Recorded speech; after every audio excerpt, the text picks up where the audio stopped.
اعوذ باللہ من الشیطان اللعین الرجیم بسم اللہ الرحمن الرحیم یا اللہ یا رحمان یا رحیم یا مقلب القلوب ثبت قلبی علی دینک۔ اذان محترم، السلام علیکم۔ اول کلام میں خداوند عالم کا شکر ادا کروں گا کہ پروردگار نے پھر ہمیں توفیق دی کہ ہم آئیں اور دینی موضوعات پر غور و فکر کر سکیں اور جس کے نتیجے میں ہم اپنی دنیا اور آخرت دونوں کو سنوار سکیں۔ الحمدللہ ہماری گفتگو نماز کے سلسلے میں جاری تھی کہ ہم جانتے ہیں اور اس بات کو سمجھتے ہیں کہ نماز کتنا اہم فریضہ ہے، تو ہماری گفتگو مسلسل اس بات پہ تھی کہ ہم اپنی نمازوں کو کیسے بہتر بنا سکتے ہیں، کیونکہ نماز ایک ایسا عمل ہے جو ہمیں خدا سے بہت زیادہ قریب کر سکتا ہے۔ تو نمازیں الحمدللہ ہم لوگ پڑھ رہے ہیں لیکن خدا سے قریب نہیں ہو پا رہے، تو وجہ یہی ہے کہ ہم نماز تو پڑھ رہے ہیں لیکن اس کو اہمیت نہیں دے رہے ہیں یا اس کو اس طریقے سے نہیں پڑھ رہے جس کا حق ہے۔ تو بہرحال ہماری گفتگو لگاتار اسی سلسلے میں چل رہی ہے کہ ہم کیسے اپنی نمازوں کو بہتر بنائیں تاکہ ہم زیادہ سے زیادہ خدا کے قریب ہو سکیں۔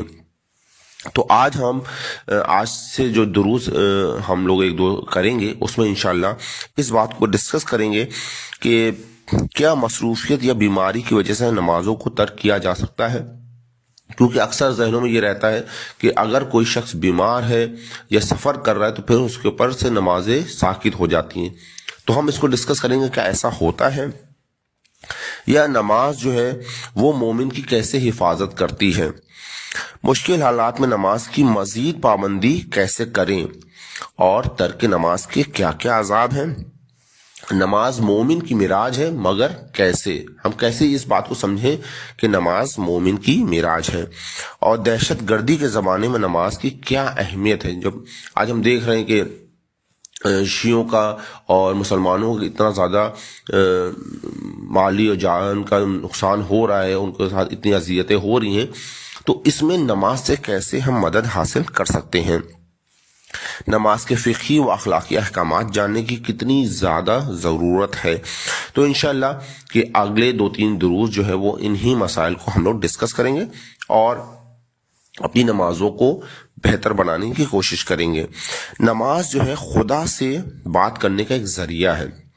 روایت میں یہ بات آئی ہے کہ اگر ہم چاہتے ہیں، اگر کوئی یہ چاہتا ہے کہ خدا ہم سے بات کرے، ہم چاہتے ہیں کہ میرا پروردگار مجھ سے باتیں کرے، تو ہمیں تلاوت قرآن کرنا چاہیے، اور اگر ہم چاہتے ہیں کہ ہم خدا سے بات کریں تو ہمیں نماز پڑھنا چاہیے، اگر ہم چاہتے ہیں خدا ہم سے بات کرے تو ہمیں تلاوت قرآن کرنا چاہیے، اور یہ چاہتے ہیں کہ ہم خدا سے بات کریں تو پھر ہمیں نماز پڑھنا چاہیے۔ لیکن ہوتا یہی ہے کہ جب ہم قرآن پڑھ لیتے تو ہمیں نہیں محسوس ہوتا کہ خدا ہم سے باتیں کر رہا ہے۔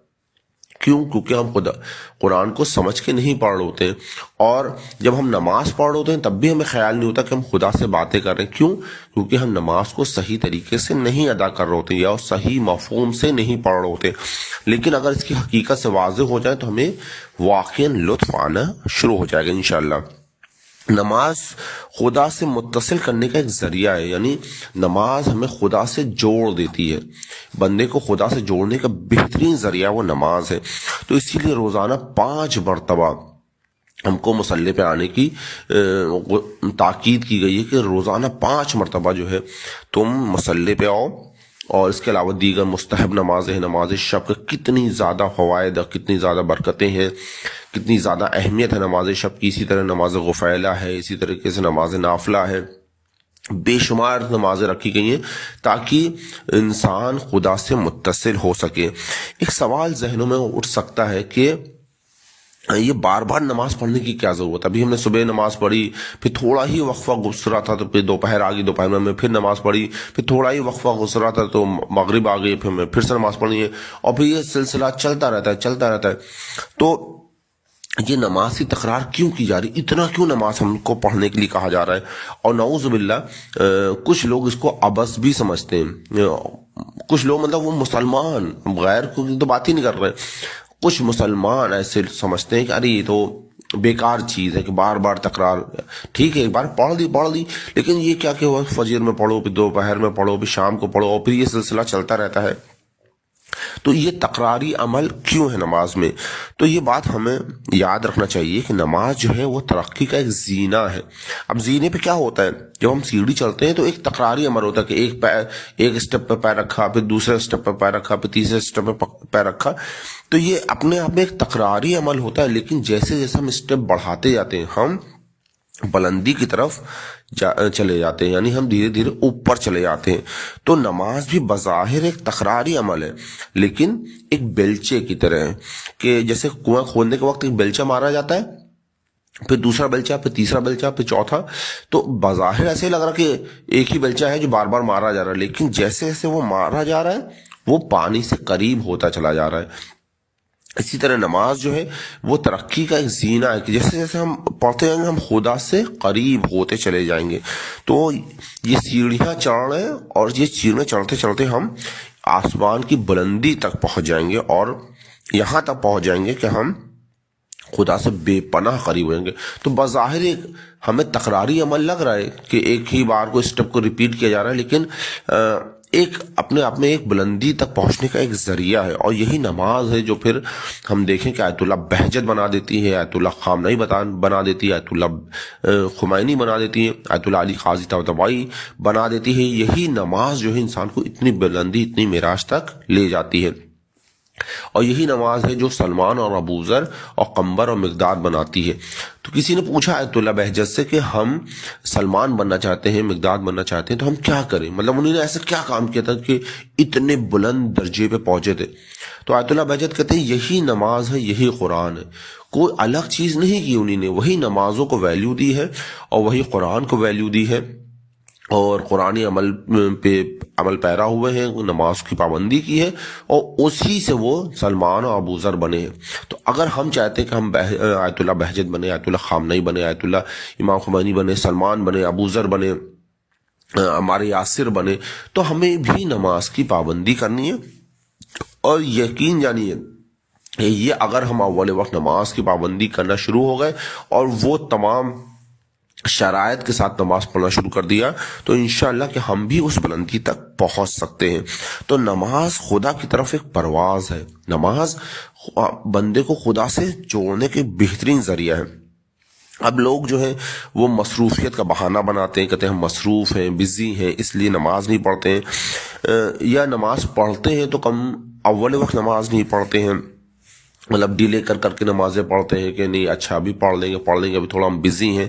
تو یہ نماز کی سخت توہین ہے، بے ادبی ہے نماز کے ساتھ، کہ ہم نماز کی بے ادبی کر رہے ہیں کہ ہم اس کو ڈیلے کر کے نماز پڑھ رہے ہیں۔ عام حضرات بالکل عام سی مشغولیت پہ کہ اب کوئی مہمان بیٹھا ہوا ہے، یا مثال کے طور پہ ہم کہیں چھوٹے چھوٹے سے کاموں کو زیادہ فوقیت دیتے ہیں اپنے بنسبت نماز کے، کہ بہت چھوٹے چھوٹے کام، بہت بڑے کام نہیں ہوتے۔ مطلب مجھے ابھی کسی سے ملنے جانا ہے، فرض کر لیتے ہیں، تو اب وہ ملنے جانا میں اس کو آدھے گھنٹے ڈیلے کر سکتا ہوں بہت آسانی سے، لیکن نہیں، ہم کہتے ہیں چلو پہلے ان سے مل لیں، پہلے یہ کام بھی کر لیں، یہ کام بھی کر لیں، کرتے کرتے اب ہاں اب فری ہیں تو اب ہم نماز پڑھیں گے، یعنی نماز کو ہم پریورٹیز میں سب سے لیسٹ میں رکھتے ہیں۔ لیکن ہم دیکھیں جیسے ایران کے صدر تھے احمدی نژاد، ہم جانتے ہیں کہ احمدی نژاد جو تھے وہ ایران کے پریزیڈنٹ تھے۔ تو جب وہ ایران کے پریزیڈنٹ تھے اور ان کی ویڈیوز، ان کی آڈیوز، اور ایون آج کے بھی ایران کے جو صدر ہیں پریزیڈنٹ، ان کی ویڈیوز آڈیوز آپ کو نیٹ پہ آسانی سے مل سکتی ہے۔ آپ دیکھ سکتے ہیں کہ ایک بار کا واقعہ یہ تھا کہ وہ ہیلی کاپٹر سے کودے، اور ہیلی کاپٹر سے کود کے بھاگتے انہوں نے اپنی پوری جیکٹ اتاری، جلدی سے آستینوں پر چڑھائی، وضو کیا، اور بھاگتے بھاگتے وہ جماعت میں شامل ہوئے اور اول وقت نماز پڑھی۔ تو دیکھیے جب ایک پریزیڈنٹ، ایک صدر جو ہے وہ اس طریقے سے نماز کو ویلیو دے رہا ہے، تو پھر ظاہر سی بات ہے عوام پہ بھی اس کا ایک اچھا اثر پڑتا ہے۔ کتنا بزی رہتے ہوں گے آپ سوچیں کہ پریزیڈنٹ ہے، صدر ہے کسی ملک کا، تو کتنا مصروف رہتے ہوں گے، لیکن تو وہ تمام مصروفیت ایک طرف، لیکن نماز آ گئی تو نماز کو اول وقت پڑھنا ہے۔ کیوں؟ کیونکہ نماز کی معرفت ہے، پتہ ہے کہ نماز بہت اہم ہے، ہم لوگ کو پتہ ہی نہیں ہوتا ہے، تو ہم لوگ سوچتے ہیں ٹھیک ہے پڑھ لیں گے۔ تو خدا کی بارگاہ میں حاضری کا وقت آ گیا، یعنی بہت امپورٹنٹ ہے کہ خدا کی بارگاہ میں ہم حاضر ہو رہے ہیں، تو اب اسے بیجا ٹالنا، اس کو ڈیلے کرنا یہ مناسب نہیں ہے۔ کہیں پہ بھی نماز کا اول وقت آ جاتا تھا تو ہمیشہ اول وقت نماز پڑھتے تھے. ایرانی صدر کی بات ہو رہی ہے. اور کہیں پہ افتتاح کرنے گئے, کہیں پہ کسی انوگریشن کرنے گئے وہاں, تو وہاں دیکھا نماز کا وقت آ گیا تو وہاں نماز پڑھ دی. کسی شہید کے گھر گئے, دیکھا نماز کا وقت آ گیا, وہیں پہ جہاں نمازیں بچ گئیں وہیں اول وقت نماز پڑھ دیا. ایون جہاز تک میں نماز کا اول وقت آ گیا, اول وقت نماز پڑھ دی. تو دیکھیے جب ایک صدر ایسا کام کرے گا تو ظاہر سی بات ہے کہ دیگر عوام پہ اس کا اچھا اثر پڑے گا, اور دھیرے دھیرے وہ بھی کہیں گے اچھا جب ہمارا صدر ایسا کر رہا ہے تو ہمیں بھی نماز کو ویلیو دینی پڑے گی, دینی چاہیے. تو یہ وہ تو چلے ہم کہیں ایرانی صدر تھے یا ان کی بات ہو رہی ہے.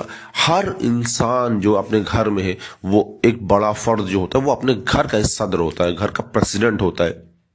اگر گھر کا بڑا کوئی دادا دادی یا نانا یا مثال کے طور پہ والد ہے جو بڑے ہیں, تو وہ اگر اول وقت نماز پڑھ رہے تو سوچئے کہ پھر گھر کے بچوں پہ اس کا کیا اثر ہوگا جب بڑا. لیکن ہوتا یہی ہے کہ جو بڑے ہیں وہ وہی ویلیو نہیں دے رہے ہوتے, تو جب بڑے ویلیو نہیں دیں گے تو پھر چھوٹوں پہ وہ اثر نہیں جاتا ہے. تو یہ بار بار یہ بات تاکید کی جا رہی ہے کہ اگر ہم اپنے بچوں کو نمازی بنانا چاہتے ہیں تو پہلے خود نماز پڑھیں. تو بڑوں کو اس بات کا بہت خیال رکھنا پڑے گا کہ ہم اول وقت نماز پڑھیں تاکہ اس کا پھر اثر بچے پہ پڑتا ہے. پچھلی بار بھی امام خمینی علیہ رحمہ کا ذکر ہوا تھا کہ کیسے انہوں نے, ہم نے آپ کو بتایا بھی تھا کہ آپ یوٹیوب پہ ویڈیوز پڑی ہوئی ہیں, آپ جا کے دیکھ سکتے ہیں کہ کیسے انہوں نے آخری وقت میں آخری ایام میں بھی نماز کو اتنی ویلیو اتنی امپورٹنس دی تھی. یہاں تک تھا کہ آکسیجن ماسک لگا ہوا تھا اس کے اوپر بھی انہوں نے اول وقت نماز پڑھی. تو یہاں پہ کوئی یہ شخص سوچ سکتا ہے کہ ایک شخص ہے جس نے پورے ایران میں انقلاب لے کے آئے, پوری زندگی عبادت میں گزاری ہے, ہر وقت اول وقت نماز پڑھی ہے, اب اگر آخری ایام میں جب دنیا سے جانے کا وقت آ گیا تھوڑا سا ڈیلے کر دیں, تھوڑا سا وقت تاخیر کر دیں. یہ نہیں کہا جا رہا کہ نمازوں کو چھوڑ دیں, تھوڑا سا تاخیر کر دیں, تھوڑا سا ڈیلے کرتے تو کیا جا رہا ہے, اتنی کیوں اس کی مطلب پابندی کر رہے ہیں. تو کیا حرج ہے کہ تھوڑا سا ڈیلے کر دیں, تھوڑا سا ابھی تھوڑا سا طاقت آ جائے, تھوڑی توانائی آ جائے, پھر نماز پڑھیں.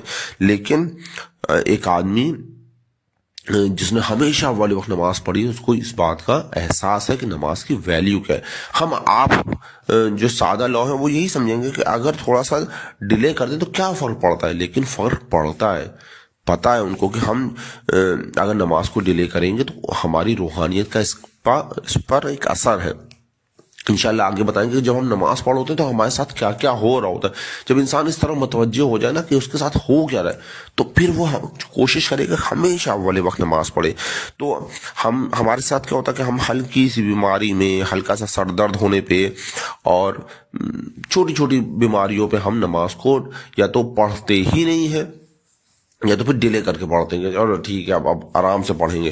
لیکن کتنے معذور افراد ہیں, آپ ہاسپٹل میں جا کے دیکھیں, چاہے اور ایران کا ہاسپٹل میں جا کے دیکھیں, پاکستان میں, ہندوستان میں, بہت جگہ ایسے آپ دیکھیں ہاسپٹل میں بھی ہیں, لیکن جن کو نماز کی معرفت ہے وہ ہاسپٹل میں بیڈ پہ لیٹے بیٹھے وہ نمازوں کو پڑھ رہے. ایرانی جنگ میں ایسا بہت بار ایسا ہوا کہ بہت سے ایسے لوگ تھے, ایک ہاتھ شہید ہو گیا یا ایون دونوں ہاتھ شہید ہو گئے, اس کے بعد بھی وہ قنوت پڑھ رہے, اس کے بعد بھی وہ نماز پڑھ رہے.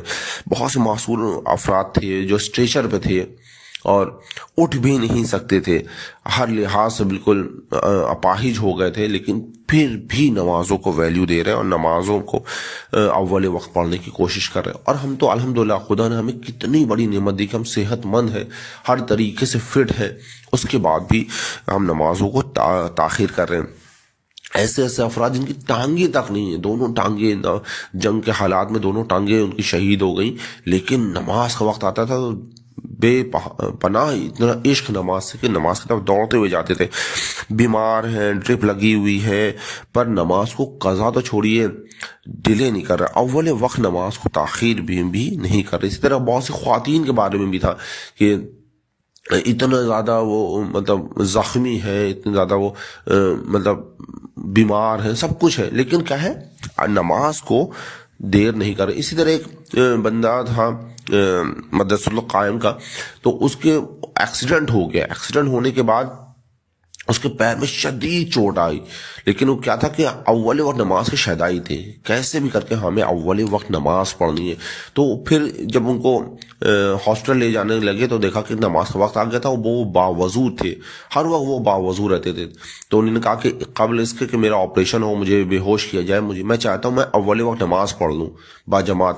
تو وہ مسجد گئے، اسی سخت تکلیف میں انہوں نے اول وقت نماز پڑھی۔ اس کے بعد پھر ان کو ہاسپٹل لے جایا گیا، اور جہاں پہ ان کے پیر، اتنا شدید ایکسیڈنٹ ہوا تھا کہ ان کے پیر کی انگلیاں تک کاٹنی پڑ گئی۔ لیکن جن کو شوق ہوتا ہے، جن کو فکر ہوتی ہے کہ ہمیں نماز پڑھنی ہے، اول وقت نماز پڑھنی ہے، تو ان پہ الہی ایک ان کے پاس قوت اور طاقت آ جاتی ہے کہ چاہے کتنی تکلیف میں ہو، کتنی ہی پریشان کیوں نہ ہو، لیکن وہ اول وقت نماز پڑھتے ہیں۔ اور ہمارے یہاں کیا ہوتا ہے، یہ میں تقابل اس لیے کر رہا ہوں تاکہ ہم دیکھیں کہ ہم کہاں جا رہے ہیں۔ ایک وہ لوگ ہیں جو اسی نماز کا اول وقت پڑھ کے کتنی بلندی پہ پہنچ گیا، اور یہی ہم ہیں جو نمازوں کو چھوڑ کے، ترک کر کے، ڈیلے کر کے کتنی پستی پہ ہماری قوم، ہماری معاشرہ چلا جا رہا ہے۔ کہ ہم لوگ ہیں جو نمازوں کا قضا کر رہے ہیں، ٹرینوں میں سفر کر رہے ہیں۔ ایک صاحب مجھے ملے، وہ کہنے لگے کہ ہم ٹرین میں سفر کر رہے تھے، وہ کہنے لگے ٹرین سفر کے دوران نماز ہوتی ہی نہیں ہے، نعوذ باللہ۔ تو ایسے ایک عجیب ہی فکر ہے کہ جب وہ ان کا اب نماز پڑھنی ہی نہیں، اگر ہم ٹرین میں سفر کر رہے ہیں یا جہاز میں سفر کر رہے ہیں، یا ایون مقدس جو سفر ہوتے ہیں، میں نے خود دیکھا کہ مقدس سفر، ایران عراق کے مقدس سفروں میں حج پہ جا رہے ہیں، وہاں پہ بھی زیارات کے سفر ہیں، وہاں پہ بھی لوگ جو ہیں جان بوجھ کے نمازوں کو قضا کریں گے۔ یہ عجیب ہی فکر ہے کہ اتنی مقدس جگہوں پہ جا رہے ہیں تب بھی نماز کو قضا کر رہے ہیں۔ بزنس ہے، جاب ہے، بہت سارے میں نے ایسے لوگوں کو دیکھا جو جاب کر رہے ہیں، وہ صبح چلے آتے ہیں اور رات میں جب لوٹتے ہیں 9-10 بجے، تو وہ ایک ساتھ مل کے نمازیں پڑھتے ہیں، پورے دن بھر کی ملا کے نمازیں پڑھتے ہیں، یعنی جان بوجھ کر نمازوں کو قضا کر رہے ہیں۔ دکان والے ہوتے، دکان والے ایسے کرتے ہیں کہ نماز ہو رہی ہے، اذان ہو رہی ہے، ادھر وہ اپنی دکان ان کی چل رہی ہے۔ تو امام خمینی نے تعریف کی ہے سعودی عرب میں، کہ سعودی عرب بولو وہ وہابی پورا ملک ہے، لیکن انہوں نے اس بات کی تعریف کی کہ وہاں بھی ایک بات اچھی ہے کہ جیسے ہی نماز کا وقت آتا ہے وہ دکانیں بند کر دیتے ہیں اور نماز پڑھ کے پھر وہ دکانوں کو دوبارہ شروع کرتے ہیں۔ تو اس بات کی امام خمینی نے وہاں تعریف کی کہ یہ بہت اچھی بات ہے۔ اور ہمارے معاشرے میں دیکھیے، ادھر اذان ہو رہی ہے، وہ دکانیں ان کی چل رہی، ان کا بزنس اسی حساب سے چل رہا ہے، وہ پھر وہ بند کریں گے رات کے 10 بجے، جب دکانیں بند ہوں گی تو وہ گھر جائیں گے، اور پھر پتہ نہیں کب وہ نمازیں پڑھیں گے، یا ایون نہیں بھی پڑھیں گے تو کیا جا رہا ہے۔ تو اب دیکھیے یہ ہماری قوم کیوں پستی میں چلی گئی اتنا۔ آپ دیکھیں کہ لبنان میں دیکھیے، لبنان میں کتنے حزب اللہ جیسی انہوں نے قوم بنا لی، ایران میں دیکھیں کہ اتنی بہترین ان کی آرمی ہے۔ کیوں؟ انہوں نے ایسا کام کیا کیا؟ انہوں نے یہی نمازوں کو ویلیو دی ہے۔ اور ہماری قوم دیکھیں کتنی پستی میں نیچے گڑھے میں گرتی ہی چلی جا رہی ہے۔ کیوں؟ کیونکہ ہم نے نماز کو ویلیو نہیں دی ہے۔ تو ہمیں بھی اس بات کا خیال رکھیں کہ نماز کو امپورٹنس دینا شروع کریں۔ ایران میں دیکھا کہ شدید برف باری ہو رہی ہوتی ہے، شدید برف باری، لیکن وہاں پہ لوگ نماز ادا کرتے دکھائی دیتے ہیں، یعنی شدید برف باری ہو رہی ہے اس میں بھی نماز پڑھ رہے ہیں۔ ہمارے یہاں تھوڑی ٹھنڈک بھی پڑ جاتی تو مسجدیں ویران ہو جاتی ہیں، کہتے نہیں اب ٹھنڈک ختم ہوگی تو ہم جائیں گے۔ شدید برف باری میں بھی وہ لوگ نماز پڑھ رہے ہیں۔ ایران میں اکثر ایسا ہوتا ہے کہ دولہا دلہن جا رہے ہیں شادی کے لیے، اور راستے میں وقت آ گیا نماز کا، دولہا اترا، اس نے وہیں پہ باوضو اس نے اتر کے وہیں پہ نماز پڑھی، دلہن کسی اور اندر چلی گئی اور وہاں پہ اس نے وہاں پہ نماز پڑھی۔ تو یعنی شادی میں بھی جا رہے ہیں دولہا دلہن، لیکن اس میں بھی وہ نماز پڑھتے۔ اور ہمارے یہاں دیکھیے کیا ہوتا ہے، شادی کا مسئلہ یہ ہوتا ہے کہ ہماری دلہن جو ہوتی ہے تقریباً وہ 4-5 بجے جو ہے وہ میک اپ کرانے چلی جاتی ہے، اور پھر وہ لوٹ کے آتی ہے مغرب کے وقت، اور مغرب کے وقت وہ پھر بیٹھ جاتی ہے۔ اس کے بعد وہ رات کے 1-1.5 بجے تک فنکشن چلتا ہے، تو ظاہر سی بات اس کے مغرب عشاء دونوں چلی جاتی ہے۔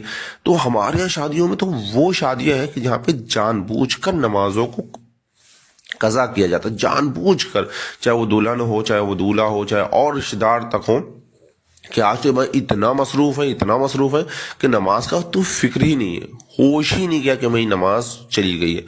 تو بہرحال ایران میں دیکھیں اس بات کی میں نے جو خود دیکھا کہ کتنا پابندی ہے وہاں پہ نمازوں کی۔ تو ہم نمازوں کو کیوں نمازوں کو ڈیلے کرتے ہیں؟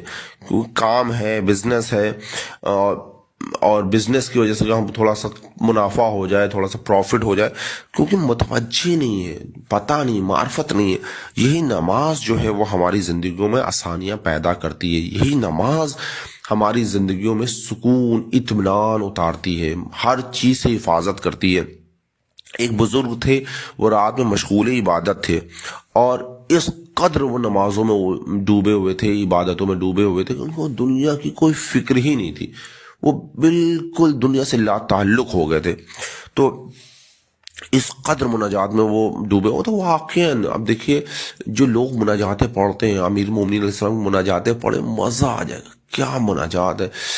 اور اسی طریقے سے اب امام سجاد کی دعائیں ہیں, اتنی پیاری پیاری دعائیں, لیکن کیا ہے کہ ہمارا کوئی اس طرح غور ہی نہیں کرتا ہے, فکر ہی نہیں کرتا کہ اٹھیں رات میں, اگر ہم لوگ اٹھیں مثال کے طور پہ آج 4:30-5 بجے اٹھیں اور نماز شب پڑھیں اور اس میں وہ دعائیں پڑھیں اور اس کو مزہ, اس کا ایک فیل لے کے, تو واقعاً ہمیں دنیا سے لا تعلق ہو جائیں گے, ہمیں پتہ ہی نہیں چلے گا دنیا میں کیا ہو رہا ہے, جب ہمارا دل خدا کی طرف متوجہ ہو جائے گا. لیکن کبھی ہم نے محسوس ہی نہیں کیا, کبھی ہم اس طرف غور ہی نہیں کرتے کہ کتنی بہترین چیزیں ہیں جو ہم چھوڑ دیتے ہیں. ہمارے علماء کو کتنا مزہ آتا ہے نمازوں میں, ڈوبے رہتے ہیں, لیکن کیا ہے کہ ان کو اس کو مزہ آ رہا ہے, ہمیں مزہ ہی نہیں آ رہا ہے, تو ہمیں بوجھ لگ رہی ہے. بہرحال وہ اتنی اس قدر وہ جو ہے مناجات میں ڈوبے ہوئے تھے کہ ایک چور آیا ان کے گھر میں اور پورے گھر کا سامان اس نے جو تھا وہ چرا لیا, اور سارا سامان ایک جگہ رکھ کے, اور وہ اپنی عبادتوں میں ڈوبے ہوئے.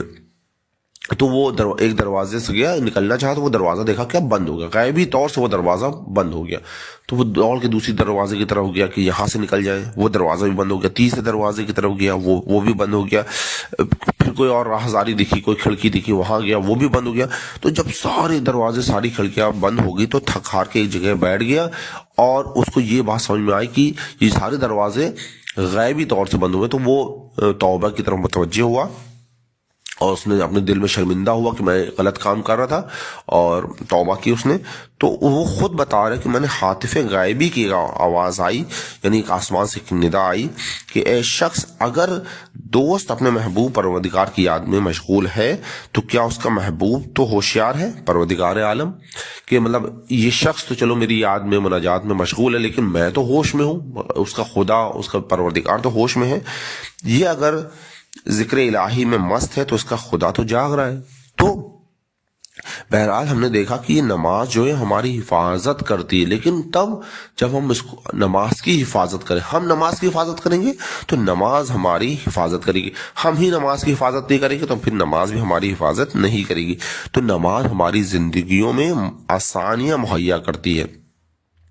کاروباری حضرات اس کا خیال رکھیں کہ اسے ٹالنے سے برکت چلی جاتی ہے, رزق چلا جاتا ہے. ہم نے دیکھا کتنے لوگ ہیں صبح 8 بجے سے دکانیں کھول دیتے ہیں, 10 بجے تک محنت, اور دن بھر لگے رہتے ہیں, اور یہی پورا سائیکل, کسی دن چھٹی نہیں کرتے. میں نے دیکھا کچھ لوگ ہیں 21 رمضان آ گئی ہے لیکن وہ اپنی دکانیں چلا رہے ہیں, بھائی اتنا مصروف ہے دکانیں. 21 رمضان آ گئی, امام کی شہادت کا دن آ گیا, 23 رمضان آ گئی, تب بھی وہ دکانیں کھولے بیٹھے ہوئے. جبکہ بہترین وقت ہوتا ہے کہ ہم خدا کی بارگاہ میں پہنچے, رزق کے لیے دعائیں کریں, اور خدا رزق آسان کر دے گا. اتنی محنت کرتے ہیں تاکہ ہم کچھ پیسہ کچھ کما لیں. اللہ سے دعا کریں, اللہ آسانی پیدا کر دے گا. جو اب دن میں 12-14 گھنٹے محنت کر رہے ہیں, وہی رزق اللہ آپ کو 6 گھنٹے 8 گھنٹے کی محنت میں بھی دے سکتا ہے, دے دے گا, کوئی مسئلہ نہیں. باقی گھنٹوں میں آپ خدا سے کہیں کہ پروردگار ہمیں عبادت کرنے کی توفیق دے. کبھی متوجہ نہیں ہوتے اس طرح کہ ہم اپنی زندگیوں میں نماز کے ذریعے آسانیاں مہیا کرا سکتے ہیں. علماء کہتے ہیں کہ نماز ایک زندہ چیز ہے. ہم کیا سمجھتے ہیں کہ نماز جو ہے وہ چند الفاظ کا, چند اٹھک بیٹھک کر لی, اس کا مجموعہ سمجھتے ہیں, لیکن نماز ایک زندہ شے ہے. کیونکہ ہمیں پتہ نہیں, ہمیں برزخی آنکھیں کھلی نہیں ہے, ہمیں اس کے بارے میں پتہ نہیں ہے. یہ نماز خوش بھی ہوتی ہے, ناراض بھی ہوتی ہے, روٹھ بھی جاتی ہے. دائم الاسلام کتاب میں ہمارے چھٹے امام جعفر صادق علیہ السلام کی حدیث ہے کہ امام فرماتے ہیں کہ جب بھی تم پر نماز کے وقت سستی طاری ہو تو جتنی جلدی ہو سکے اس سستی کو برطرف کرو, اس سستی کو دور کرو اور فوراً نماز کی طرف متوجہ ہو، کیونکہ اگر تم نے نماز سے منہ موڑ لیا تو نماز بھی تم سے منہ موڑ لے گی۔ امام کہہ رہے ہیں اگر تم پہ سستی طاری ہو نماز کے وقت تو جلدی سستی کو دور کرو، کیونکہ اگر تم نے نماز سے منہ موڑ لیا تو پھر نماز بھی تم سے منہ موڑ لے گی۔ تو نماز ایک زندہ شے ہے، ایک زندہ چیز ہے، یہ ہم سے منہ موڑ لے گی۔ اگر نماز سے دوری اختیار کریں گے تو خدا بھی ہم سے دوری اختیار کر لے گا۔ یہ نماز خوش بھی ہوتی ہے، روٹتی بھی ہے، بد دعائیں بھی دیتی ہے، اور ساتھ ہی ساتھ یہ نماز دوست بھی ہے، محبوب بھی ہے۔ اور یہ چیز ہمیں آخرت میں اندازہ ہوگا کہ نماز کتنی زیادہ ویلیوبل چیز تھی اور ایک زندہ شے ہے۔ سورہ روم کی آیت نمبر 31 میں ہے کہ بسم اللہ الرحمن الرحیم منیبین الیہ واتقوہ واقیموا الصلاۃ ولا تکونوا من المشرکین، کہ نماز قائم کرو اور مشرکین میں سے نہ ہو جانا۔ اور پیغمبر اسلام صلی اللہ علیہ وسلم تو یہ بات بھی فرماتے تھے کہ عمدن نماز ترک کرتا ہے، جو شخص عمدن نماز ترک کرتا ہے وہ کافر ہو جاتا ہے، اور کفر اور ایمان کے درمیان حد فاصل نماز ہے۔ اگر کوئی شخص جان بوجھ کر نماز نہیں پڑھ رہا ہے تو پھر وہ تو کافر ہو جائے گا، وہ تو دائرہ اسلام سے باہر نکل جائے گا۔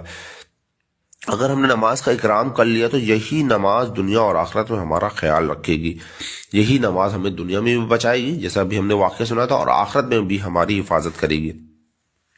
اور وہ لوگ جو گناہوں سے گھبراتے ہیں، بہت سے لوگ ہیں ایسے کہ وہ اپنے گناہوں کو سوچتے ہیں، شرمندہ ہوتے ہیں، پشیمان ہوتے ہیں، تو ان کے لیے کہا جاتا ہے، وہ لوگ جو گناہوں سے گھبراتے ہیں، ڈرتے ہیں، تو ان سے کہا جاتا ہے کہ اگر تمہاری پیشانی گناہوں سے سیاہ ہو گئی ہے تو سجدے کے نشان سے اسے چھپا لو۔ کتنی خوبصورت بات ہے کہ ہم جب بار بار سجدہ کرتے ہیں تو ہمارے سجدے کی وجہ سے ہماری پیشانی پہ ایک نشان پڑ جاتا ہے۔ تو کہا ایک طریقے سے آپ کہہ سکتے ہیں کہ محاورہ ہے، ایک علماء اس کو بات کو کہتے ہیں کہ اگر گناہوں سے تمہاری پیشانی جو ہے سیاہ ہو گئی ہے، کالی ہو گئی ہے، تو سجدے کے نشان سے اس کو چھپا لو، یعنی اتنے سجدے کرو کہ وہ گناہ تمہارے مٹ جائیں، چھپ جائیں۔ تو ہر مشکل کے موقع پر نماز سے مدد مانگنی چاہیے۔ حذیفہ یمانی علیہ الرحمہ جب بھی پیغمبر اسلام صلی اللہ علیہ وسلم کے بارے میں فرماتے ہیں کہ جب بھی پیغمبر کو کوئی بھی مشکل پیش آتی تھی تو 2 رکعت نماز پڑھتے تھے، اور نماز کے بعد اپنی دعا خداوند عالم کی بارگاہ میں طلب کرتے تھے، اور ان کی مشکل برطرف ہو جاتی تھی۔ ہماری پریشانی کیا ہے کہ ہم خود سب سے اپنی پریشانی بیان کرتے ہیں، لیکن خدا سے اپنی پریشانی بیان نہیں کرتے۔ ہوتا ہے جب ہم لوگ کے ساتھ کوئی پریشانی ہوتی تو ہم دوست کو، احباب کو، ہر ایک کو اپنی پریشانی بتاتے ہیں، خدا سے نہیں بتاتے۔ تو پیغمبر اکرم صلی اللہ علیہ وسلم کا عمل کیا تھا کہ جب بھی پریشانی آتی تھی وہ نماز پڑھتے تھے، خدا سے اپنی پریشانی بتاتے تھے، جو دور کر سکتا ہے۔ ہمارے ساتھ کیا ہوتا ہے، ہم خدا کو چھوڑ کے سب سے اپنی پریشانی بیان کرتے ہیں۔ حضرت یونس علیہ السلام کے بارے میں ہے کہ جب مچھلی کے پیٹ میں تھے، اور وہ مچھلی ویل مچھلی تھی، بڑی مچھلی تھی، تو علماء کہتے ہیں کہ کس وجہ سے ان کی پریشانی دور ہوئی، کیسے وہ مچھلی کے پیٹ سے نکلے۔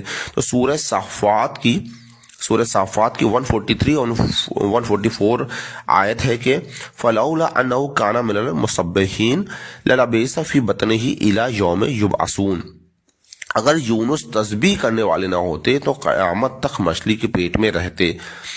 یعنی یونس علیہ السلام نے کچھ تسبیح کی جس کے نتیجے میں وہ مچھلی کے پیٹ سے نکلے۔ تو تفسیر مجموع البیان کی 7ویں جلد میں اس بات کی طرف اس پہ بحث ہوئی ہے کہ تسبیح سے مراد کیا تھا، کہ وہ تسبیح کیا تھی جو جناب یونس علیہ السلام نے کی کہ جس کے نتیجے میں وہ باہر نکلے۔ تو یہ علماء کا نظریہ یہی کہ وہ تسبیح سے مراد حضرت یونس علیہ السلام کو نماز گزار ہونا تھا، کہ وہ نمازیں پڑھتے رہے۔ اب وہ نماز ہماری نماز سے مختلف ہو سکتی ہے اس کا طریقہ کار، لیکن بہرحال وہ نماز تھی جس کی پابندی سے جناب یونس علیہ السلام مچھلی کی پیٹ سے باہر نکلے۔ اور کشف الاسرار میں ہے کہ جب جناب یونس علیہ السلام مچھلی کی پیٹ سے باہر نکلے تو وہ نماز عصر کا وقت تھا، اور جناب یونس علیہ السلام جب باہر نکلے تو نماز عصر کا وقت تھا، اور خدا کی شکرانے میں کہ خداوند عالم نے انہیں ماہی کے پیٹ سے باہر نکالا ہے، تو 4 رکعت نماز انہوں نے پڑھی۔ تو سب سے پہلے عصر کی نماز پڑھنے والے جناب یونس علیہ السلام تھے، اور یہ 4 رکعت نماز جو تھی عصر کی، وہ 4 تاریکیوں سے نجات دلانے کے مترادف ہے۔ یعنی 4 تاریکیاں سے اللہ نے ان کو بخشا تھا، نکالا تھا، اس لیے انہوں نے 4 رکعت نماز بطور شکرانہ پڑھی تھی۔ وہ 4 تاریکیاں تھیں: ترک اولا کی تاریکی، یعنی ایک ہم نے ترک اولا کر دیا، ایک کام وہ جو نامناسب تھا اور خدا کی بارگاہ میں ہم نے وہ کر گزرا، اس کی ایک تاریکی تھی، اس کی ایک ڈارکنیس تھی، اس کے ان کو نجات ملی۔ دوسرا تھا گہرے سمندر کی تاریکی، کہ اتنے گہرے سمندر میں چلے گئے تھے، اس کی تاریکی۔ تیسرا تھا کہ رات کی تاریکی، کیونکہ رات کے وقت تھا وہ کہ جناب یونس علیہ السلام ماہی کے پیٹ میں گئے تھے۔ اور چوتھی تھی کہ مچھلی کے پیٹ کی تاریکی۔ تو یہ 4 تاریکیاں تھیں کہ جس کے اللہ نے ان کو نجات دی۔ پہلی تھی ترک اولا کی تاریکی، پھر دوسری رات کی تاریکی، پھر گہرے سمندر کی تاریکی، اور مچھلی کے پیٹ کی تاریکی۔ ان 4 تاریکیوں سے جب نجات دی اللہ نے، تو جناب یونس علیہ السلام نے شکرانے کے طور پہ 4 رکعت نماز ادا کی۔ علماء فرماتے ہیں کہ اس داستان یونس میں مومن کی راہ میں جو 4 تاریکیاں ہیں اس میں بھی بڑی عبرتیں ہیں۔ 4 رکعت نماز پڑھیں اور مومن کی 4 تاریکیوں سے نجات ملتی۔ جب ہم عصر کی 4 رکعت نماز پڑھتے تو ہماری جو 4 تاریکیں ہیں، وہ تو جناب یونس علیہ السلام کی 4 تاریکیں تھیں، ہماری جو 4 تاریکیاں ہیں اس سے ہمیں نجات ملتی ہے۔ پہلی ہے گناہوں کی تاریکی، جو گناہ ہم کرتے نا، وہ ایک ڈارکنیس ہمارے آس پاس کریٹ ہو جاتی ہے، تو اس سے ہمیں نجات ملتی ہے۔ دوسری ہے قبر کی تاریکی، قبر میں ہم جائیں گے تو وہاں پہ تاریکی ہوگی، تو اگر ہم نماز پڑھ رہے ہیں تو اس تاریکی کو برطرف ہو جائے گی، دور ہو جائے گی۔ تیسری ہے قیامت کے دن کی تاریکی۔ قیامت میں ہمیں لگتا ہے کہ سورج جو ہے سوا نیزے پہ ہوگا تو بہت ہی دھوپ ہوگی، بہت ہی روشنی ہوگی، ایسا نہیں ہے۔ قیامت میں ایک عذاب جو ہوگا وہ اندھیرے کا ہوگا، اتنا زیادہ اندھیرا کہ ہمیں کچھ دکھائی نہیں دے رہا ہوگا۔ اور چوتھی تاریخی دوزخ کی تاریخی۔ دوزخ میں ایک ایسا عذاب ہوگا کہ صرف وحشت ناک تاریخی ہوگی، اتنی تاریخی پروردگار سے لوگ التجا کروں گے اللہ کچھ روشنی کر دے، کچھ دکھائے دے، دہشت ہوگی۔ تو یہ 4 تاریکیاں مومن کو ہو سکتی ہیں: گناہوں کی تاریکی، قبر کی تاریکی، قیامت کے دن کی تاریکی اور دوزخ کی تاریکی۔ تو اگر مومن 4 رکعت نماز عصر پڑھ رہا ہے تو ان 4 تاریکوں سے اسے نجات مل جائے گی۔ اور یہ نماز عصر بڑی عجیب و غریب نماز ہے۔ اس نماز کو ترک کرنے کے باعث انسان عظیم گناہ میں ملوث ہو جاتا ہے، بہت بڑے بڑے گناہوں میں ملوث ہو جاتا ہے اگر ہم نے یہ 4 رکعت نماز عصر کو چھوڑ دیا۔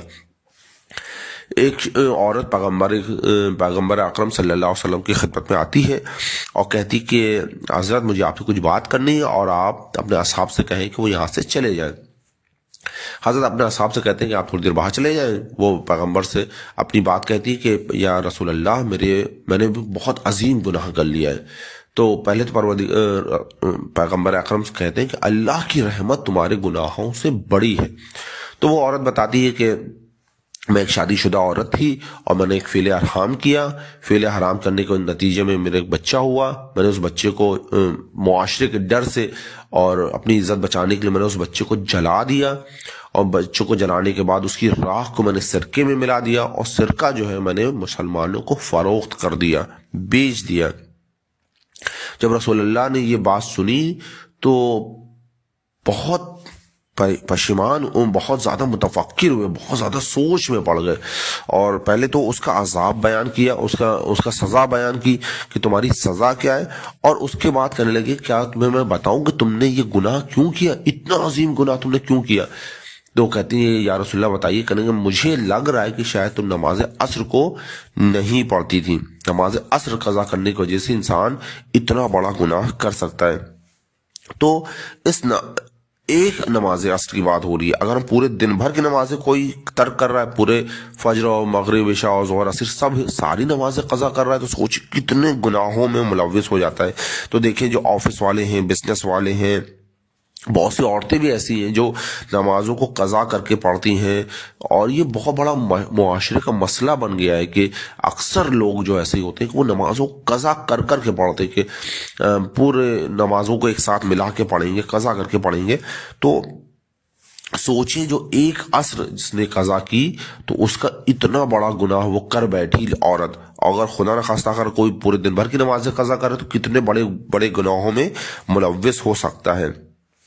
تو نماز عصر کو دیر سے پڑھنا ایک بہت، اور بہت بڑے گناہوں میں مبتلا کر سکتا ہے۔ شیخ صدوق علیہ الرحمہ نے اقاب الاعمال کے اندر نماز کو دیر سے پڑھنے کا نقصان بتایا ہے کہ اگر کوئی شخص نمازوں کو دیر سے پڑھتا ہے، قضا کر کے پڑھتا نہیں، دیر سے وقت آ جانے کے بعد پڑھتا ہے، تو خاص کر نماز عصر کے بارے میں کہ اگر کوئی شخص نمازوں کو ڈیلے کر کے پڑھتا ہے تو اس کا کیا نقصان ہوتا ہے کہ جنت میں اگر یہ لوگ چلے بھی جائیں، اور یہ روایت جو ہے وہ ہمارے چھٹے سرکار امام جعفر صادق علیہ السلام سے ہے کہ وہ افراد جو نمازوں کو ڈیلے کر کے پڑھتے ہیں نماز، اگر وہ افراد جنت میں چلے بھی گئے تو وہاں پہ مانگ مانگ کر کھانا کھائیں گے، نہ ان کا اہل و عیال ہوگا، نہ ان کا گھر ہوگا، بلکہ وہ دوسروں کو گھروں میں جائیں گے، دوسروں کو مہمان بنیں گے اور ان سے مانگیں گے اور مانگ مانگ کر کھانا کھائیں گے۔ وہ افراد جو نمازوں کو ڈیلے کر کے پڑھتے ہیں، دیر سے پڑھتے ہیں، اول وقت نماز نہیں پڑھتے،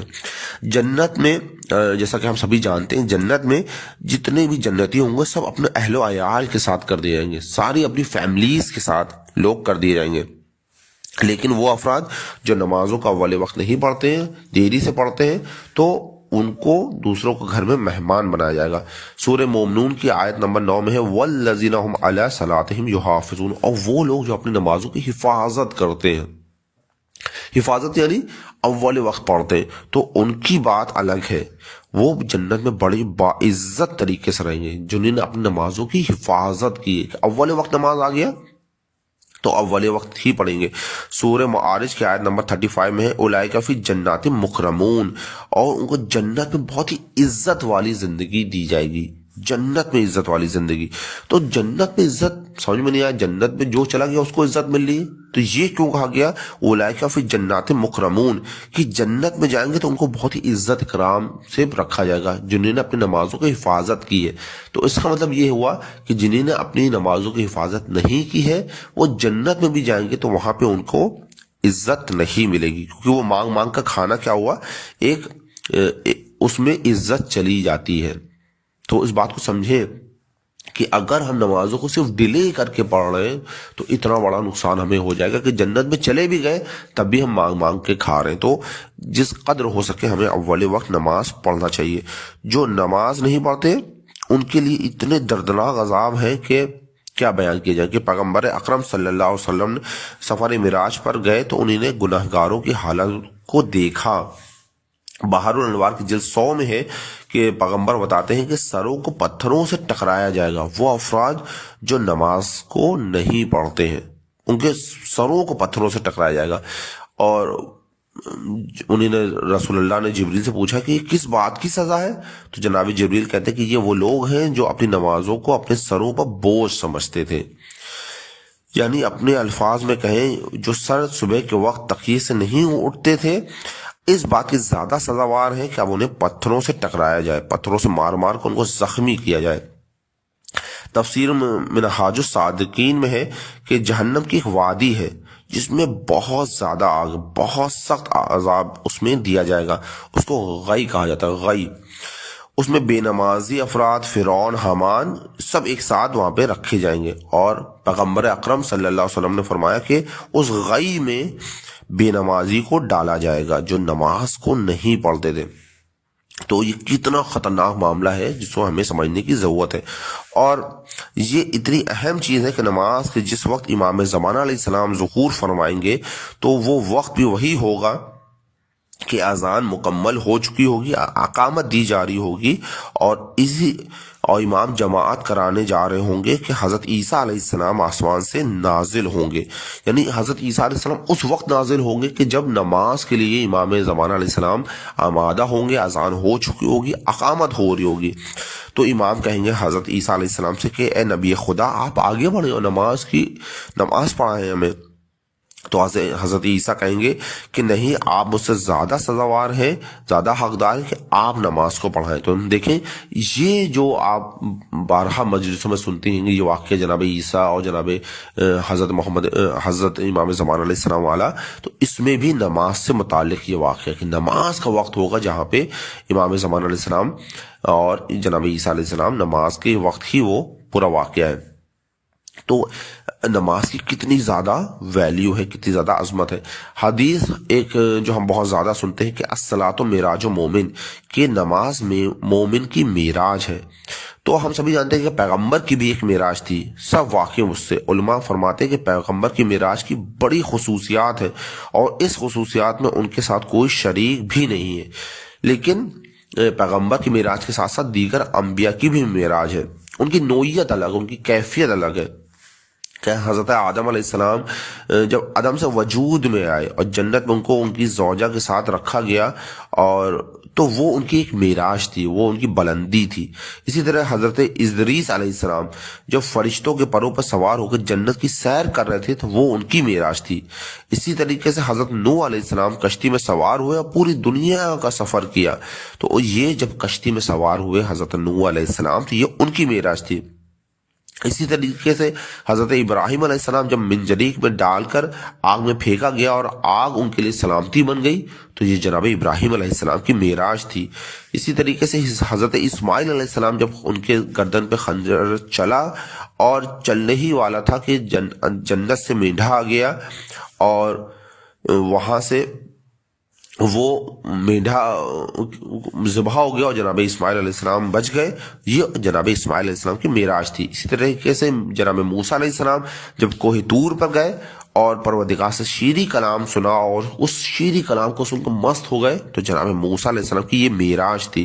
خود پیغمبر اسلام علیہ السلام صلی اللہ علیہ وسلم جب سفر معراج پر گئے تو یہ ان کی معراج تھی، جب کعبہ قوسین کے منزلوں کو انہوں نے طے کیا۔ اسی طریقے سے بندہ مومن کی معراج نماز ہے، کہ امام خمینی علیہ رحمہ فرماتے ہیں کہ نماز جو ہے وہ 1,24,000 انبیاء اور ائمہ اور ان کی نمازوں کا عرفان ہے، اور کوئی شخص اس عرفان کو حاصل کرنا چاہے تو اول وقت نماز پڑھے۔ تو دیکھیں کہ نماز کی کتنی زیادہ عظمت ہے۔ نماز جو ہے جیسا کہ بتایا گیا ہے کہ ہم کیسے بھی کر کے اس کو اول وقت نماز پڑھیں۔ تو بس میں یہاں پہ بس چند منٹ میں کچھ آپ کو پریکٹیکل پوائنٹس بتانا چاہتا ہوں کہ اگر ہم اول وقت نماز پڑھنا چاہتے ہیں تو کیا کریں۔ خصوصاً ہمارے ساتھ مسئلہ ہوتا ہے فجر کی نماز میں، کہ جب صبح کی نماز ہم اول وقت نماز نہیں پڑھ پاتے ہیں۔ تو اس کے دو بنیادی فیکٹرز ہوتے ہیں، دو بنیادی وجہیں ہوتی ہیں کہ ہم فجر میں نماز نہیں پڑھ پاتے ہیں۔ پہلی بات یہ ہے کہ فجر میں اٹھ ہی نہیں پاتے، جب اٹھ ہی نہیں پائیں گے تو نماز بھی نہیں پڑھ پائیں گے۔ پہلی وجہ یہ ہوتی ہے کہ ہم بہت دیر رات میں کھانا کھاتے ہیں۔ اکثر ہمارے یہاں یہی ہوتا ہے، ٹرینڈ بن گیا ہے ہمارے معاشرے کا کہ رات کے 9-10 بجے تک کھانا کھانے کا ٹرینڈ بن گیا ہے۔ تو جب 10 بجے 11 بجے کھانا کھائیں گے تو ظاہر سی بات ہے پھر ہمارا پیٹ جو ہے بھاری ہو جائے گا، معدہ جو ہے بھاری ہو جائے گا، تو فجر میں ہماری آنکھ نہیں کھلے گی۔ تو دوسری وجہ یہ بنتی ہے کہ ہم بہت دیر رات تک موبائل چلاتے ہیں۔ اکثر یہ ہوتا ہے کہ ہم سارے کاموں سے فارغ ہو گئے اور پھر کھانا بھی کھا لیا، 10-11 بجے تک بستر پہ آئے، اور بستر پہ آنے کے بعد ہم نے موبائل چلانا شروع کیا۔ اب موبائل چلاتے چلاتے 12 بج گئے، 1 بج گئے، 1:30 بج گیا۔ موبائل ہے، یوٹیوب ہے، فیس بک ہے، انسٹاگرام ہے، سب کچھ دیکھا، اور دیکھتے دیکھتے دیکھتے 12-1 بجے۔ اب جو سوچیں اگر کوئی 1 بجے سوئے گا تو پھر وہ 4 بجے 5 بجے کیسے اٹھے گا؟ تو اگر کوئی شخص، جب اتنی نماز کی ہم ویلیو بتا رہے ہیں، آج 4واں-5واں لیکچر ہے، تو اگر اب بھی کوئی شخص ہے جو اول وقت نماز نہیں پڑھ رہا ہے فجر میں، یا نماز فجر قضا کر رہا ہے، وہ چاہتا ہے کہ ہم فجر کی نماز اول وقت پڑھیں، تو 2 چیزوں کی طرف متوجہ ہو جائے۔ پہلی چیز یہ کہ کھانے کو میکسیمم 8 بجے سے پہلے وہ کھانا کھا لے، 7 بجے 8 بجے، مغرب سے تھوڑا پہلے یا مغرب کے تھوڑا بعد، تھوڑا سا ہم اپنی زندگی کو ری شیڈیول کریں تو یہ کام بآسانی کیا جا سکتا ہے۔ کہ جیسے ہی اول وقت مغرب آئے تو بس مغرب کی نماز پڑھیں، مغرب کی نماز کے بعد کھانا ہو جائے، اور کھانے کے بعد ہم 1-2 گھنٹہ ہم چل لیں تاکہ وہ کھانا ڈائجسٹ ہو جائے، اس کے بعد آرام سے ہم 10 بجے سو سکتے ہیں۔ اور دوسری چیز یہ ہے کہ اپنے اوپر قید لگائیں کہ رات کے وقت تقریباً 9:30 کے بعد 10 کے بعد موبائل نہیں یوز کریں گے، موبائل کو دوری اختیار کریں رات کے وقت، کیونکہ ہم رات کے وقت جب موبائل چلاتے ہیں تو پھر ہم کو احساس ہی نہیں ہوتا کہ وہ رات گزرتی چلی جا رہی ہے، 12 بج گئے، 1 بج گئے، اور پھر جب آنکھیں بوجھل ہو جاتی ہیں، دل نہیں کرتا، تب ہم موبائل رکھتے ہیں اور تب ہم نماز پڑھتے ہیں اور تب ہم سوتے ہیں. تو اس کے نتیجے میں کیا ہوتا ہے، پھر ہم صبح ہماری آنکھ نہیں کھلتی ہے. تو اس کا سب سے اچھا جو سبسٹیٹیوٹ یہ ہے کہ ہم کتابیں لیں اور کتابیں پڑھنا شروع کریں. رات کے وقت جب ہر کام سے فارغ ہو جائے تو موبائل کی جگہ ہم کتابیں لیں. تو 2-4 ورق پڑھیں گے. مثال کے طور پہ معاد ایک کتاب ہے، آخرت کا سفر ہے، برزخ ہے. یہ وہ کتابیں جو ہمیں موت کی یاد دلائیں گی، ہمیں برزخ کی یاد دلائیں گی، آخرت کی یاد دلائیں گی. تو اپنے آپ ہمارے ذہن جو ہے نماز کی طرف متوجہ ہو جائے گا. تو یہ 2-4 ورق اپنی کتابوں کا پڑھیں اور کتاب پڑھنے سے پھر ہمارا نیند آنا شروع ہو جائے گی اور ہم جلدی سو جائیں گے. تو جلدی سوئیں گے پھر ہم جلدی اٹھیں گے. تو یہ کچھ پریکٹیکل سٹیپس ہیں کہ رات میں جلدی کھانا کھائیں، رات میں موبائل کا یوز نہ کریں، رات میں سوتے وقت کتابیں ضرور پڑھیں. تو اس سے ہم صبح کے وقت اٹھ سکتے ہیں اور اول وقت نماز فجر پڑھ سکتے ہیں اور اول وقت نماز شب پڑھ سکتے ہیں. خداوند عالم سے دعا کرتے ہیں پروردگار ہماری اس قلیل عبادت کو قبول فرمائے. اگلے درس میں ہم مزید نماز کے فضائل اور نماز مومن کی معراج ہے. ابھی تو ہم نے بتایا کہ نماز جو ہے رسول اللہ کی معراج کیا تھی اور اسی طریقے سے دیگر انبیاء کی معراج کیا تھی. اب ہم بتائیں گے نماز جو مومن کی معراج ہے تو وہ کس طریقے سے مومن کی معراج ہے. انشاءاللہ اس کو ہم اگلے درس میں ڈسکس کریں گے. خداوند عالم سے دعا کرتے ہیں کہ ہماری اس قلیل عبادت کو قبول فرمائے، ہمارے بیماروں کو شفا عطا فرمائے، ہمارے مرحومین کی مغفرت فرمائے، ہم سب کو کربلا جانا نصیب کر دے. پروردگار جو بے اولاد ہیں انہیں اولاد عطا کر دے، جن کے گھر میں شادی کے مسئلے ان کی شادی کے مسئلوں کو حل کر دے، اور جن کے گھر میں اور پریشانیوں ان کو دور کر دے، اور مولا اور آقا حضرت امام حجت علیہ السلام کو ظہور فرمائے اور ہمیں ان کے انصار میں شمار فرمائے. والسلام ورحمۃ اللہ وبرکاتہ. آپ سب سے گزارش ہے کہ 1 بار سورہ الحمد اور 3 بار سورہ قل اللہ کی تلاوت کر کے اپنے اور میرے تمام مرحومین کو ہدیہ کر دیں.